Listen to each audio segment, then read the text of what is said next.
नमस्कार मित्रों, history research point पर आप सभी का स्वागत करता हूं। एनसीईआरटी हिस्ट्री का लेटेस्ट वीडियो चल रहा है। एनसीईआरटी हिस्ट्री क्लास 12 भारतीय इतिहास के कुछ विषय संबंधित यह आपका लेटेस्ट वीडियो है। एनसीईआरटी हिस्ट्री क्लास 12 भारतीय इतिहास के कुछ विषय भाग 3। चैप्टर का नाम है उपनिवेशवाद और देहात। इस चैप्टर को हम लोग बहुत ही अच्छे तरीके से कंप्लीट करेंगे।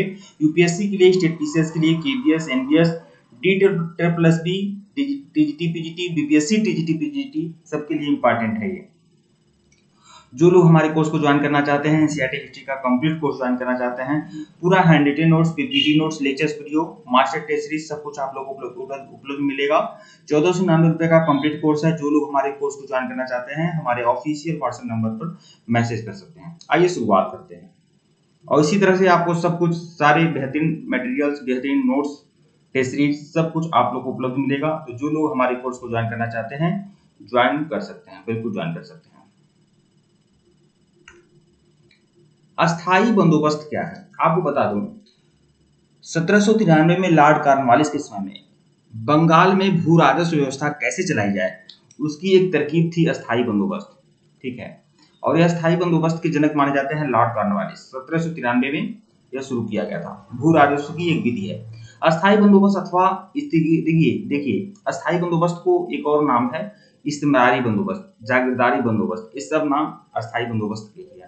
अस्थाई बंदोबस्त अथवा इस्तेमारी बंदोबस्त ईस्ट इंडिया कंपनी और बंगाल के जमींदारों के बीच कर वसूलने से संबंधित एक अस्थाई व्यवस्था हेतु समझौता था, जिसे बंगाल में लॉर्ड कॉर्नवालिस द्वारा 1793 को लागू किया गया। अस्थाई बंदोबस्त की कुछ विशेषताएं हैं, इसे देख लेते हैं। तो देखिए, अस्थाई बंदोबस्त बंगाल के राजाओं और तालुकदारों के साथ किया गया था। अस्थाई बंदोबस्त किसके साथ किया गया था? बंगाल के जो राजा थे, बंगाल के जो जमींदार थे, तालुकदार थे, उसके साथ किया गया था। मतलब इसमें भूमि का मालिक सीधे सीधे जमींदारों को ही बना दिया गया था। इसके द्वारा उन्हें भूमि का स्वामी बना दिया गया तथा भूमि अधिकार स्वीकार कर लिया गया। ठीक है, जमींदारों द्वारा सरकार को दिया जाने वाला वार्षिक लगान अस्थायी रूप से निश्चित कर दिया गया। मतलब इसमें यह कहा गया था कि भूमि का मालिक कौन है? जमींदार है, और जमींदार ही क्या करेगा? जमींदार ही भू राजस्व कलेक्ट करेगा। किससे? किसानों से। ठीक है, और 10/11 भाग वह किसको देगा? कंपनी को 10/11 भाग देगा, और 1/11 भाग वह अपने पास रखेगा कमीशन के रूप में। ठीक है, तो जमींदार ग्राम में भू स्वामी नहीं अपितु राजस्व संग्राहक भी थे। उन्हें आदेश दिया गया था कि किसानों से लगान उनका मूल रूप से वसूल की गई धनराशि का केवल 1/11 भाग अपने पास रखें। मतलब जितना भी लगान वसूल करें, 1/11 भाग अपने पास रखें और 10/11 भाग सरकार को दें। जमींदार भूमि को विक्रय भी कर सकते थे। अपनी भूमि को जमींदार क्या कर सकते थे? बेच भी सकते थे और गिरवी भी रख सकते थे। ठीक है, जमींदार द्वारा लगान की निर्धारित धनराशि का भुगतान न किए जाने पर, मतलब जो जमींदार अपनी लगान का निर्धारित धनराशि भुगतान नहीं करता था, सरकार उनकी भूमि का कुछ भाग विक्रय कर, मतलब बेचकर लगान की वसूली कर सकती थी। यह भी निश्चित था। ठीक है, तो अस्थायी बंदोबस्त यही था। और अस्थायी बंदोबस्त आमतौर पर बंगाल में, बिहार में, उड़ीसा में, उत्तरी कर्नाटक, बनारस आदि क्षेत्रों पर अस्थायी बंदोबस्त लागू किया गया था 1793 में। ईस्ट इंडिया कंपनी और जमींदारों पर नियंत्रण। ईस्ट इंडिया कंपनी और जमींदारों पर नियंत्रण। कंपनी जमींदारों को पूरा महत्व तो देती थी, पर उन्हें नियंत्रित और विनियमित करना, उनकी सत्ता को अपने वश में रखना और उनकी स्वायत्तता को सीमित करना भी चाहती थी। मतलब कंपनी चाहती थी कि जमींदारों पर भी नियंत्रण लगाया जाए। फलस्वरूप ईस्ट इंडिया कंपनी ने जमींदारों को नियंत्रित और विनियमित करने के लिए निम्नलिखित कदम उठाए। मतलब किस तरह से जमींदारों पर नियंत्रण कंपनी ने लगाया था। जमींदारों की कुछ सैन्य टुकड़ियां भी होती थी, कुछ सैनिक भी होते थे, निजी सैनिक, तो उन सैन्य टुकड़ियों को भंग कर दिया गया। मतलब जमींदारों की जो सैन्य टुकड़ियां होती थी उनको भंग कर दिया गया। सीमा शुल्क जो जमींदार वसूला करते थे उसको समाप्त कर दिया गया, सीमा शुल्क समाप्त कर दिया जाए। ठीक है, उनकी कचहरियां, जो उनकी कोर्ट कचहरी लगती थी जमींदारों की, उनकी कोर्ट कचहरियों को भी कंपनी द्वारा नियुक्त कलेक्टर की देखरेख में किया गया। मतलब कंपनी का एक कलेक्टर होता था, अब वह कचहरी चलाने लगा। मतलब जमींदारों की यह भी शक्ति छीन ली गई थी। जमींदारों से स्थानीय न्याय और स्थानीय पुलिस की व्यवस्था करने की शक्ति भी छीन ली गई। मतलब जमींदार क्या करते थे? न्याय करते थे।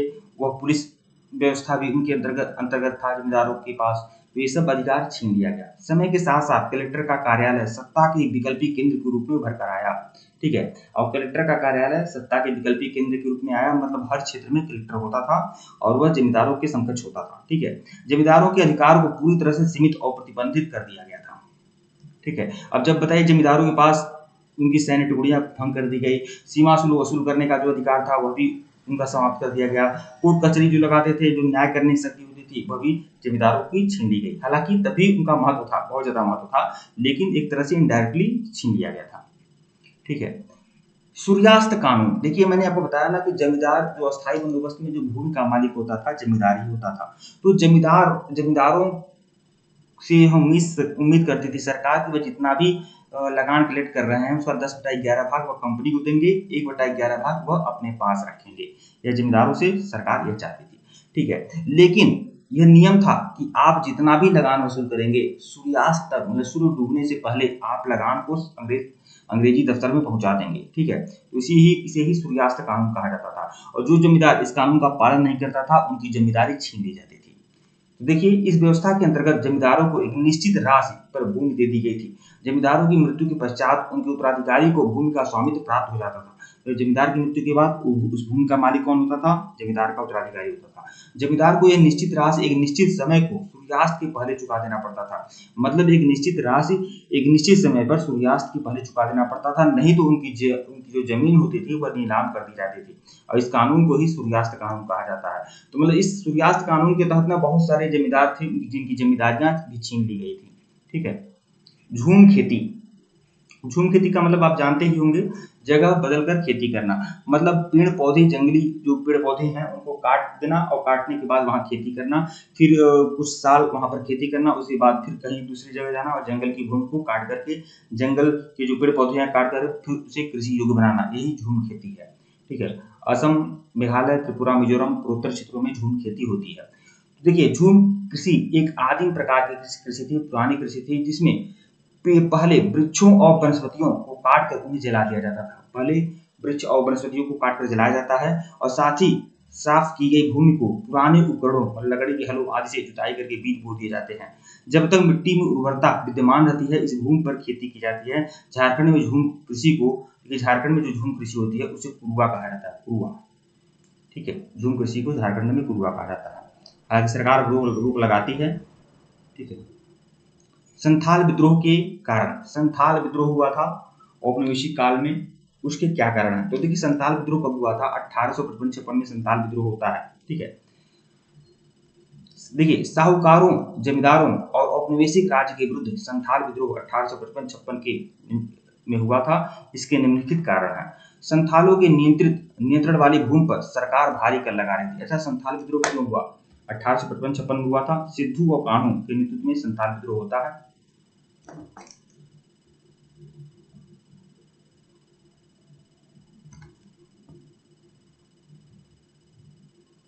सिद्धू और कान्हू संथाल विद्रोह के नेता रहे हैं। देखिए संथालों के नियंत्रण वाली भूमि पर सरकार भारी कर लगा रही थी। फिर देखिए साहूकारों को संथाली क्या कहते थे? दिगू कहते थे। ठीक है।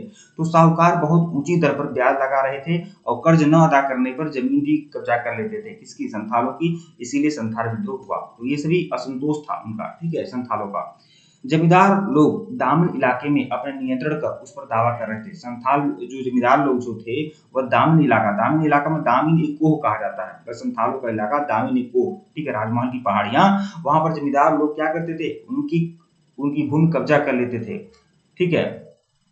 संथाल लोग महसूस करने लगे थे, जो संथाली लोग थे वो महसूस करने लगे थे कि एक आदर्श संसार का निर्माण जहां उनका अपना शासन हो, जमींदार साहूकार औपनिवेशिक राज्य के खिलाफ विद्रोह अनिवार्य हो गया था।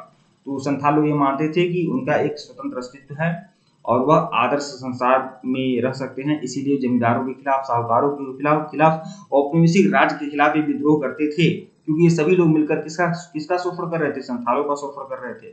एक जाति है पहाड़िया जाति। तो पहाड़िया जात पर भी अंग्रेजी सरकारों ने औपनिवेशिक राज्य में बहुत सारा शोषण किया, जिसकी वजह से इस जाति ने भी विद्रोह किया। ठीक है। पहाड़िया जनजाति का जो चिन्ह था वह था कुदाल था। ठीक है। पहाड़िया लोग बाहर से आकर आने वाले लोगों को संदेह और विश्वास की दृष्टि से देखते थे। ठीक है। बाहरी लोगों का आगमन, देखिए पहाड़िया जो लोग थे, पहाड़िया जो जात थी, वो बाहरी लोगों को अविश्वास की दृष्टि से देखते थे, चाहे वह उनके ही देश के जमींदार साहूकार क्यों न हो और चाहे अंग्रेज हों। ठीक है, सबको संदेह की दृष्टि से देखते थे। बाहरी लोगों का आगमन पहाड़िया लोगों के जीवन का संकट बन गया था उनके पहाड़ व जंगल पर कब्जा करके खेत बनाए जा रहे थे। पहाड़ी लोगों ने इसकी प्रतिक्रिया होना स्वाभाविक था। मतलब पहाड़िया जनजाति उन्होंने ये नहीं चाहते थे कि उनके जंगलों को नष्ट किया जाए, उनके पहाड़ों को नष्ट किया जाए। पहाड़ियों की आक्रमण में तेजी आती गई। अनाज व पशुओं की लूट के साथ उन्होंने अंग्रेजों की कोठियों, जमींदारों और कचहरियों और महाजनों की घरबारों पर भी मुखियाओं के नेतृत्व में संगठित हमले किए। मतलब अपने मुखिया के नेतृत्व में उन्होंने संगठित होकर जमींदारों के खिलाफ भी और अंग्रेजों के खिलाफ भी, महाजनों और साहूकारों के खिलाफ भी लूटपाट की घटनाएं की। वहीं दूसरी तरफ ब्रिटिश अधिकारियों ने दमन की नीति को अपनाया था। और ब्रिटिश अधिकारियों ने क्या किया? पहाड़िया जातियों का दमन किया। उन्हें बेरहमी से मारा पीटा गया, परंतु पहाड़िया लोग दुर्गम पहाड़ी क्षेत्रों में जाकर बाहरी लोगों पर हमला करते थे। बाहरी कौन? सभी जोतदार हुए, जमींदार हुए, साहूकार हुए, अंग्रेज हुए, सभी उनके लिए बाहरी थे। ऐसे क्षेत्रों में अंग्रेजों के सैन्य बल के लिए भी उनसे निपटना आसान नहीं था। ऐसे में ब्रिटिश अधिकारियों ने शांति संधि के प्रयास शुरू किए, जिससे उन्हें सालाना भत्ते की पेशकश किया गया। मतलब पहाड़िया जात के साथ अंग्रेजों ने क्या किया? थोड़ा उनके साथ संधि समझौता करने का प्रयास किया, ठीक है, और सालाना भत्ते की पेशकश किया गया, ठीक है। पहाड़िया लोग, हालांकि पहाड़िया लोग ये सब नहीं चाहते थे, सालाना भत्ते को उन्होंने स्वीकार नहीं किया पहाड़िया लोगों ने, ठीक है। दक्कन में किसानों का विद्रोह, दक्कन में मतलब दक्षिणी भारत में किसानों का विद्रोह हुआ। तो देखिए, साहूकारों के खिलाफ दक्कन के रैयतों के गुस्से का मुख्य कारण निम्नलिखित था। और दक्कन में जो किसानों का विद्रोह हुआ था वह साहूकारों के खिलाफ हुआ था, ठीक है।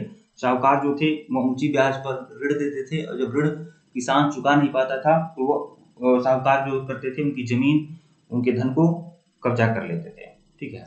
तो साहूकारों के खिलाफ जो दक्कन में रैयतों का विद्रोह हुआ, मतलब किसानों का जो विद्रोह हुआ, इसके प्रमुख कारण थे साहूकारों का ऋण देने से इंकार करना, जिससे रैयत के क्रोध को बढ़ावा मिला, ठीक है।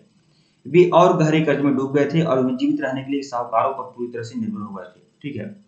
साहूकार देहात के प्रथागत मानदंडों का, और साहूकार जो थे वह जो देहात में एक तरह का प्रथा था कि अगर कोई साहूकार किसी किसान को ऋण देता है तो उसका ब्याज उस मूल धन से ज्यादा नहीं होना चाहिए, जबकि साहूकार जो थे वो बहुत कम से कम 10 गुना ज्यादा, जितना मूलधन देते थे उसका 10 गुना केवल ब्याज ही लगा देते थे। तो मूलधन जो है, मतलब ब्याज जो है वो मूलधन से ज्यादा नहीं होना चाहिए, ठीक है। तो साहूकार देहात के प्रथागत मानदंडों का उल्लंघन कर रहे थे। एक प्रथागत मानदंड था कि आरोप लगाया गया कि ब्याज मूल राशि से अधिक नहीं हो सकता, लेकिन उन्होंने इस मानदंड का उल्लंघन किया। कई मामलों में पाया गया कि साहूकारों ने 100 रुपए के ऋण के ब्याज के रूप में 2000 रुपए का शुल्क भुगतान किया। मतलब 100 रुपया ऋण लिया तो 2000 रुपए का ब्याज ही लग गया किसानों पर, ठीक है। और यही सब कारण था जिसकी वजह से यहाँ पर विद्रोह हुआ, ठीक है। जोतदारों का वर्चस्व। जोतदार क्या होते हैं भैया? मैं आपको बता दूं, जमींदार और जोतदार में अंतर है। जोतदार का मतलब धनी किसान, जिनके पास बहुत सारी जमीनें हैं, ठीक है।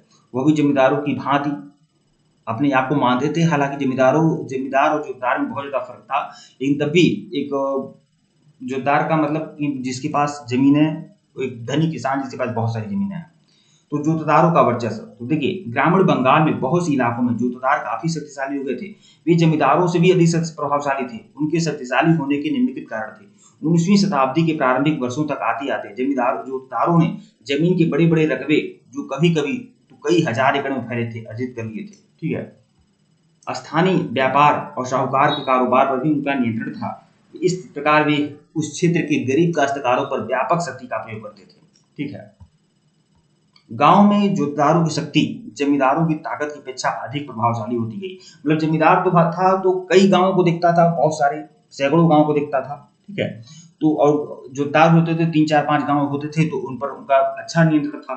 तो जमींदार के विपरीत जो शहरी इलाकों में रहते थे, जो देखिए जमींदार कहाँ रहते थे? शहरी इलाकों में रहते थे, जबकि जोतदार जो थे गांव में रहते थे। इसलिए ग्रामवासियों पर उनका तगड़ा नियंत्रण था। गरीब ग्रामवासियों के काफी बड़े वर्ग पर सीधे अपने नियंत्रण का प्रयोग करते थे जोतदार, ठीक है। जोतदार गांव में जमींदारों के लगान वृद्धि के प्रयासों का विरोध करते थे, और जोतदार क्या करते थे? गांव में जमींदारों के लगान वृद्धि के प्रयास का विरोध करते थे, क्योंकि अगर लगान लगेगा तो जोतदार के ऊपर भी लगेगा, ठीक है। वे जमींदारी अधिकारियों को अपने लगान वृद्धि को लागू करने से संबंधित कर्तव्यों का पालन नहीं करने देते थे। और जो जमींदार अधिकारी थे उनको लगान वृद्धि जब होती थी या जब लगान वसूला जाता था तो उसका पालन करने नहीं देते थे जोतदार, क्योंकि उनको पता था कि उनके पास ज्यादा भूमि है तो उनको टैक्स भी उतने हिसाब से देने पड़ेंगे, ठीक है। ठीक है मित्रों, वीडियो को लाइक और चैनल को सब्सक्राइब करेगा, टेलीग्राम को बिल्कुल ज्वाइन करेगा, लिंक डिस्क्रिप्शन में दिया गया है। अगर इसके पहले का वीडियो नहीं देखे हैं तो प्लेलिस्ट में जाइएगा, NCERT history lectures video class 12 के नाम से प्लेलिस्ट बनी हुई है, प्लेलिस्ट में जाइए और सभी वीडियो देखिएगा। 8318397276 हमारा ऑफिशियल व्हाट्सएप नंबर है। फोन पे, पेटीएम नंबर, गूगल पे, फोन पे, पेटीएम नंबर, पेटीएम, फोन पे, गूगल पे, पेटीएम सब यही नंबर है। और पेमेंट करके स्क्रीनशॉट भेजिएगा। केवल 1499 का कंप्लीट कोर्स है इसमें आपका, और इसमें आपका एनसीईआरटी हिस्ट्री क्लास 6 to 12 की पूरी एनसीईआरटी हिस्ट्री का master test series, lectures video सब कुछ आप लोग को मिलेगा। हैंड रिटन नोट्स भी मिलेगा, पीपीटी नोट्स भी मिलेगा। तो जो लोग सीरियस हैं, गंभीर हैं, हमारे साथ जुड़ना चाहते हैं, वो व्हाट्सएप पर मैसेज कर सकते हैं। धन्यवाद आप लोग को।